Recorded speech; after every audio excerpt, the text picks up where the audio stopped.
मी Limbaji Solankar, Navjot agrotech industry Jalvi, तालुका जत, जिल्हा Sangli. Mobile number 9552965299.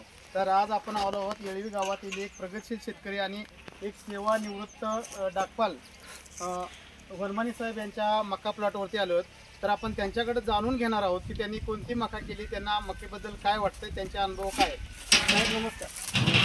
आपलं नाव, आपला परिचय करून द्या साहेब. मी अप्पासाहेब वनमानी, मी सेवानिवृत्त कर्मचारी आहे. मुक्कामपूर येळवी, तालुका जत, जिल्हा सांगली. मोबाईल नंबर साहेब आपला 9665006325. जर आता या मक्केबद्दल साहेबांनी बऱ्यापैकी सांगितलंय, आपण कार्यक्रम घेतलाय, तुम्हाला काय वाटतं, या मक्केबद्दल काय वाटतं? चांगलं वाण आहे, हां, चांगला आहे. शेवटपर्यंत अगदी शेंड्यापर्यंत आले बसते. चांगला आहे. चांगला आहे. आतापर्यंत तुम्ही शेती करताय, 5 ते 10 वर्षापासून शेती करताय. प्रत्येक वर्षी तुमच्याकडे मका असते, कोणत्या ना कोणत्या वाणाची मका असते. त्या इतर वाणामध्ये आणि ह्या वाणामध्ये काय बदल काय वाटतो तुम्हाला?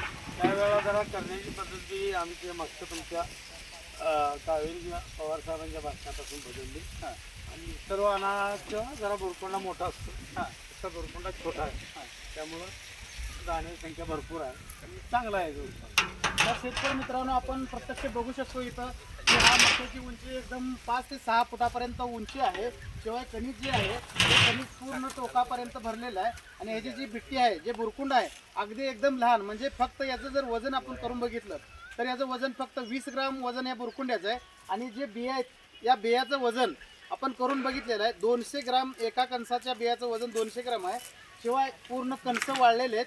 आणि हा चारा जो आहे तो पूर्ण हिरवा आहे. म्हणजे आपल्याला उत्पन्न तर एकदम चांगलं येणारच आहे. शिवाय दुसरी गोष्ट म्हणजे हा जो मका आहे, वैरणीचा मका आहे, त्याच्यापासून आपण आपल्या दुधाळ जनावरांसाठी मुरघास ही करू शकतोय.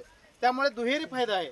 म्हणून आपण आपला जास्तीत जास्त उत्पन्न घेण्यासाठी कावेरी 8322 हा मक्का आपण पुढील हंगामामध्ये लावावा अशी मी आपल्याला विनंती करतो. साहेब, आपण आमच्या इतर शेतकऱ्यांना काय सांगाल?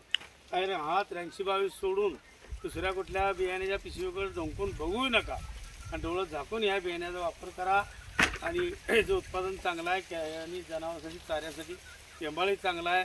मुरघास करा किंवा वाळवून घाला, एक नंबर आहे. जनावर आवडेल खातीर आणि मकेचा काय प्रश्नच नाही. एक नंबर. ओके, धन्यवाद सर. नमस्कार.